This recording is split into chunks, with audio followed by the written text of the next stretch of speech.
Hey y'all, I noticed that many of you on election Twitter and Talk Elections are still using 2016 president data for your congressional and state legislative maps. While DRA is still missing 2020 data for most states, there's a fairly easy process for getting 2016 president data for most of the states where DRA is missing that data. Credit to the user Diego Cow in Lockcourt for teaching me the process to do this. I'm still new to QGIS, so there might be a better way to do some of this, but given as how many people are still stuck using 2016 data, I figured it was better to make this now than not to do that. So first of all, you're going to want to download QGIS if you haven't downloaded it already.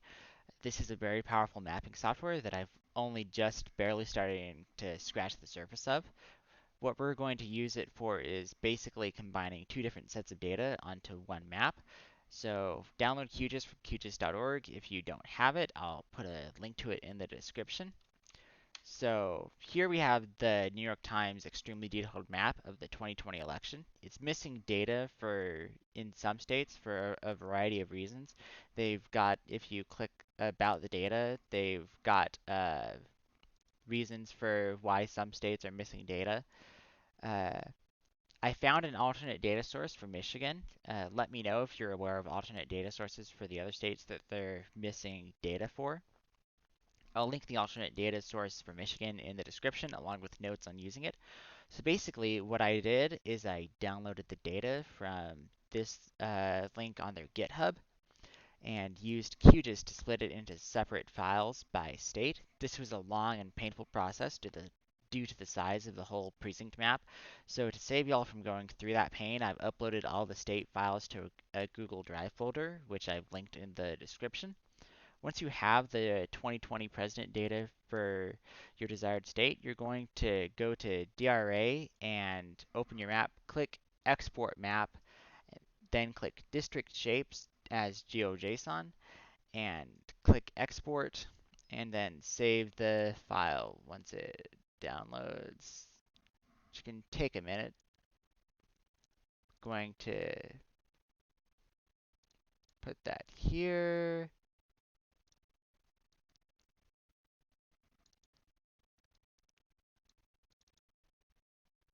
Rename it to State House so that I know what it is.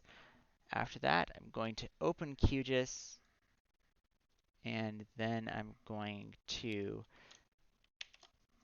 start a new project and open the uh, precinct map that I split off from the New York Times precinct map.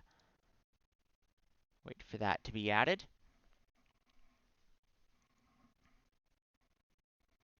There we go. Now I'm going to go up to this top menu, click on Vector, then Geometry Tools, then I'm going to click on Centroids and click Run.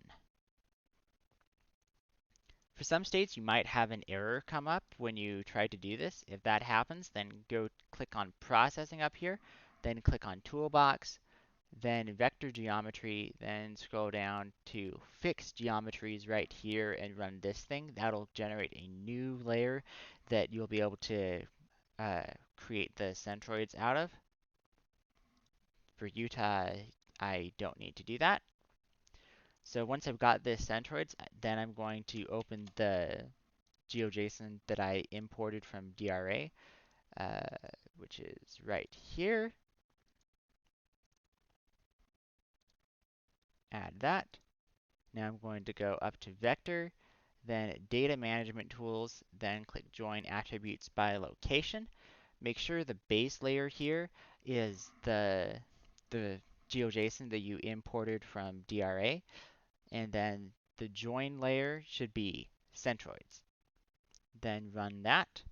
If you get a geometry error for that, just run the fixed geometries thing on the GeoJSON from DRA, and then do use that as the base, the output from that as the base layer for the join by location. So now that I've got this joined layer, I'm going to right click on it, go down to export, then click save features as, make sure the format is comma separated value. Then I'm going to save it right here. Boom. Click OK. And now we are done with QGIS. After that, you're going to want to create an Excel spreadsheet with 2 sheets on it. So the CSV that we just saved has a list of precincts, including how many votes Trump and Biden got in them in 2020, and which district the precinct is in. So we're going to use Excel to aggregate those precincts by district. I'm going to put a copy of the spreadsheet that I used in the description, but feel free to set up your own as you like based on your own needs. So the first thing here is uh, the first sheet is where we're going to input the data from the CSV we saved. So go to Data, then from Text/CSV, click on State House here. Wait for the table of data to load. Any day now. There we go. So if we click, so the default settings should be good to go as is. So if we click load, then it's going to create a new sheet, and we don't want it to do that. We want it to go into the sheet that we already made so that we don't need to change our formulas whenever we import a new set of data in. So we're going to click the arrow here, then click load to. Then click existing worksheet. Make sure that it's A1 that we're loading the data into. Click OK. And now we've got all the data here.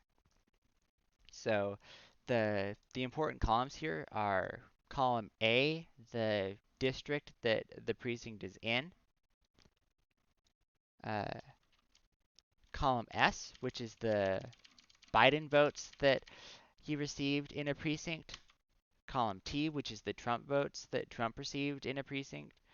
And then column U, which is the total number of votes, including all the other votes.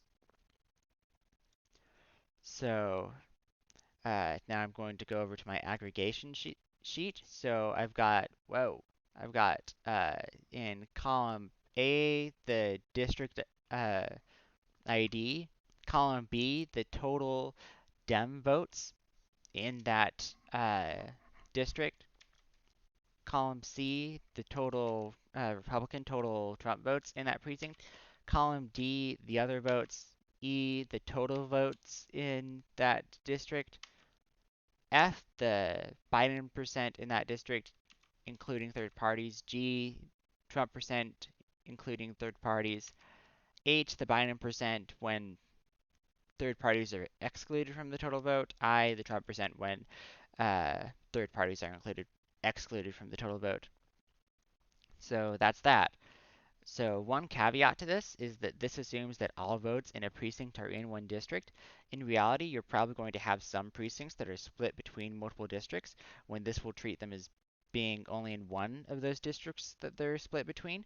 This doesn't create a huge amount of error, but it is there, and the smaller the districts you're using, the more error that's going to create. Something like my state house map here is going to be further from the actual numbers than a congressional map would be because the districts are a lot smaller. So I hope this helped. Let me know if you have any questions, feedback, or helpful information. Peace.